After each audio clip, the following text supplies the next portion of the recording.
आनंदपुर एक ऐसा गांव था जहां चारों तरफ हरियाली थी। चारों तरफ बहुत सारे पेड़ लगे हुए थे, जिससे कोई भी इंसान अगर इस गांव में आता तो उसका मन लग जाता था। उसे इस हरियाली को छोड़कर जाने का मन ही नहीं करता है। इसी गांव के किनारे एक घर था। उस घर में विमला अपने 2 बेटों और पति के साथ रहती थी।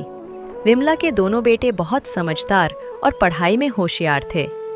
बड़ा बेटा विक्रम इंजीनियर था और छोटा बेटा रवि बैंक मैनेजर था, पर बड़ा बेटा शादी नहीं कर रहा था। एक दिन विमला अपने बड़े बेटे से कहती है, बेटा 2 साल हो गए हैं तुझे शादी करने को कहते हुए, लेकिन तू मेरी बात नहीं सुन रहा है। अब तो 35 साल का हो गया है, अब तो शादी कर ले, वरना तुझे लड़की ही नहीं मिलेगी। माँ, मैंने आपसे कितनी बार कहा है, मेरे सामने शादी की बात मत किया करो। मैं शादी नहीं करूंगा। इसमें गलत क्या है बेटा? मैं तुझसे शादी करने के लिए बोल रही हूँ। आज नहीं तो कल तुझे शादी करनी ही पड़ेगी। तेरे चक्कर में छोटा बेटा भी बैठा हुआ है। मैंने रवि को मना थोड़ी ना किया है।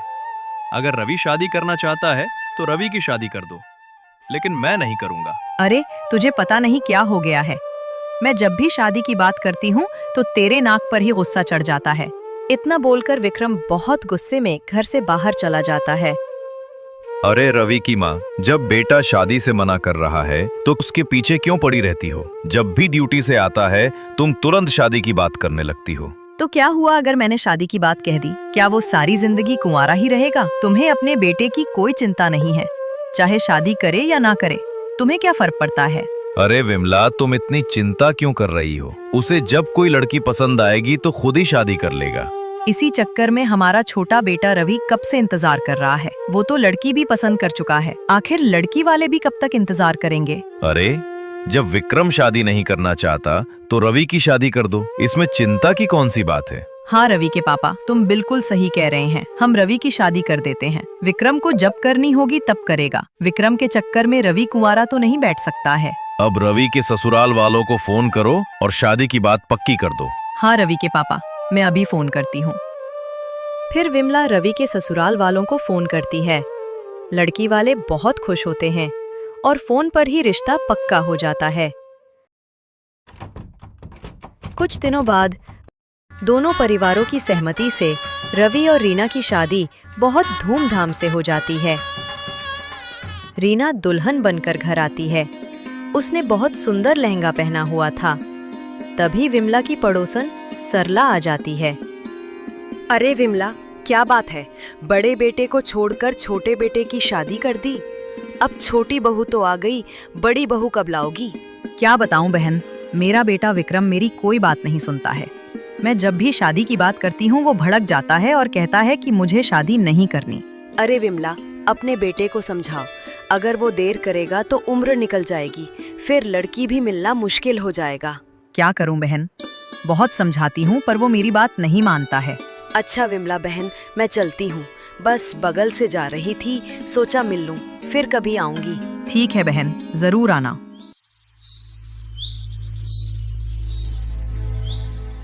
अगली सुबह रीना सबके लिए प्यार से नाश्ता बनाती है और टेबल पर लगाती है। सब लोग नाश्ता कर रहे थे, तभी रीना अपने जेठ से कहती है, जेठ जी, नाश्ता कैसा लगा? आपको पसंद आया ना? सही है।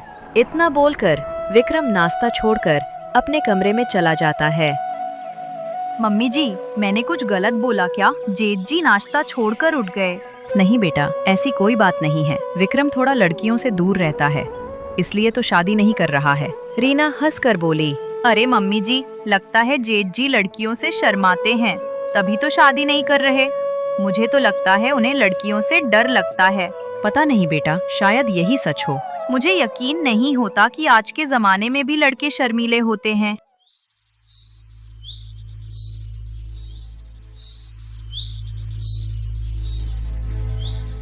बहू, अगर तेरी कोई सहेली हो जो तेरे जैसी हंसमुख हो तो विक्रम के लिए देख ले। क्या सच में मम्मी जी, आप चाहती हैं कि मेरी सहेली आपकी बड़ी बहू बने? हाँ बेटा, अगर तेरे जैसी कोई हो तो अच्छा रहेगा। मम्मी जी, मेरी एक सहेली है, मैं उससे बात करूंगी। अगले दिन रीना अपनी सहेली नंदनी से फोन पर बात करती है और अपने जेठ के बारे में सब बताती है। वहीं दूसरी ओर विक्रम से भी बात करती है लेकिन विक्रम बिना कुछ जवाब दिए वहां से उठ जाता है। मुझे तो विक्रम को लेकर बहुत ज्यादा चिंता हो रही है। पता नहीं ये लड़का कब शादी करेगा। मम्मी जी, मैं कोशिश तो कर रही हूँ, पर जेठ जी तो कुछ बोलते ही नहीं हैं।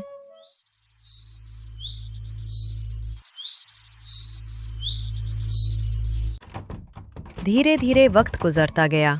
फिर एक दिन विक्रम की पोस्टिंग शुकपुरा गांव में हो जाती है। माँ, मेरी पोस्टिंग शुकपुरा में हो गई है। अब मुझे वहाँ जाना पड़ेगा। ठीक है बेटा, जब आदेश आ गया है तो जाना ही पड़ेगा, पर वहाँ अपना ख्याल रखना।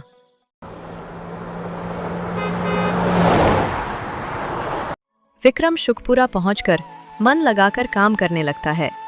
वहां एक लड़की रिया थी जो उसके ऑफिस की मददगार थी। वो गरीब परिवार से थी और वहीं नौकरी करती थी। रिया विक्रम का बहुत ख्याल रखती थी, टाइम पर नाश्ता, पानी सब कुछ देती थी। पर विक्रम बहुत गंभीर स्वभाव का था, कभी उससे बात नहीं करता था। सर, मैं आपका इतना ध्यान रखती हूँ, पर आप मुझसे कभी बात नहीं करते हो। क्या मैंने कोई गलती की है? नहीं रिया, तुम्हारी कोई गलती नहीं है। मेरी आदत ही ऐसी है। मैं ज्यादा लड़कियों से बात नहीं करता हूँ। ठीक है सर, जब आप लड़कियों से दूर रहते हो तो अब मैं भी बात नहीं करूँगी। इतना बोलकर रिया यहाँ से चली जाती है। रिया मेरा कितना ख्याल रखती है, मुझे टाइम पर नाश्ता देती है और मुझसे कभी शिकायत भी नहीं करती है। मुझे उसे धन्यवाद कहना चाहिए।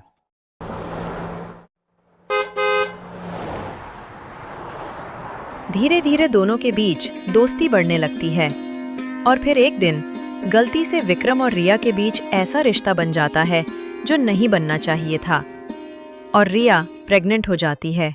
विक्रम जी, मैं प्रेग्नेंट हूँ। क्या? ये कैसे हो सकता है? मैं झूठ नहीं बोल रही। कल रात जो हुआ। रिया, मुझसे बहुत बड़ी गलती हो गई, मुझे माफ कर दो। विक्रम जी, अब क्या होगा? अगर गांव वालों को पता चला तो वे मुझे गांव से निकाल देंगे। आप मुझसे शादी कर लीजिए। रिया, तुम पागल तो नहीं हो गई हो? मैं तुम्हें ऐसी हालत में घर कैसे ले जाऊं? मेरे घर वाले मेरे बारे में क्या सोचेंगे? इतना कहकर विक्रम चुपचाप यहाँ से चला जाता है।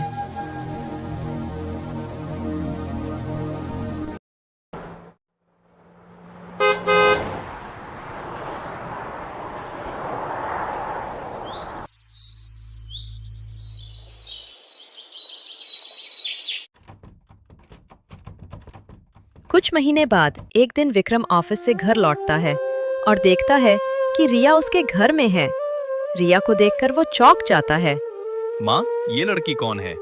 ये रिया है बेटा, गांव से आई है। इसके माता पिता नहीं हैं और ये गरीब है।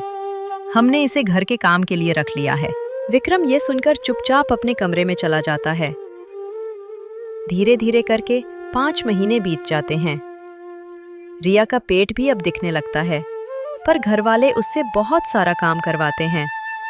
विक्रम ये सब देखता है और अंदर ही अंदर परेशान रहने लगता है। रिया बेचारी 5 महीने की प्रेग्नेंट है, फिर भी उससे इतना काम करवाते हैं। मैं उसके लिए कुछ नहीं कर पा रहा हूँ।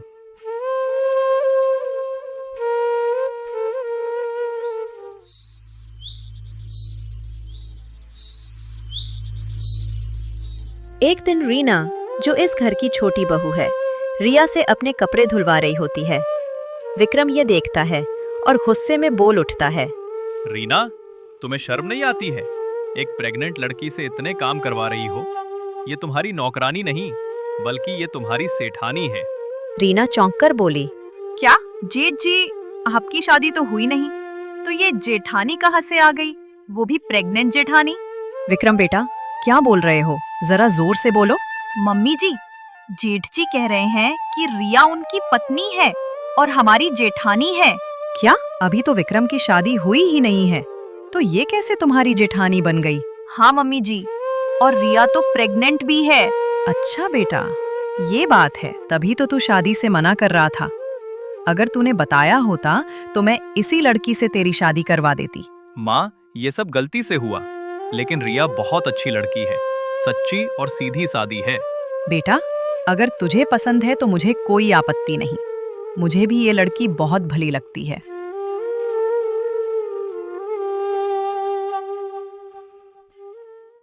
चलो, अब जाकर हमारे बड़े बेटे को लड़की तो पसंद आ गई। अब विमला की चिंता खत्म हो जाएगी। हाँ, आज मैं बहुत ज्यादा खुश हूँ।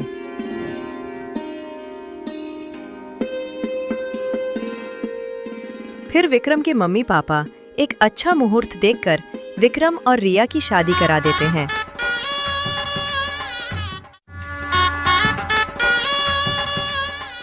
रिया अब विक्रम की दुल्हनिया बन जाती है और अब जाकर विमला का परिवार पूरा हो जाता है। सब लोग बहुत ही हंसी खुशी से रहने लगते हैं।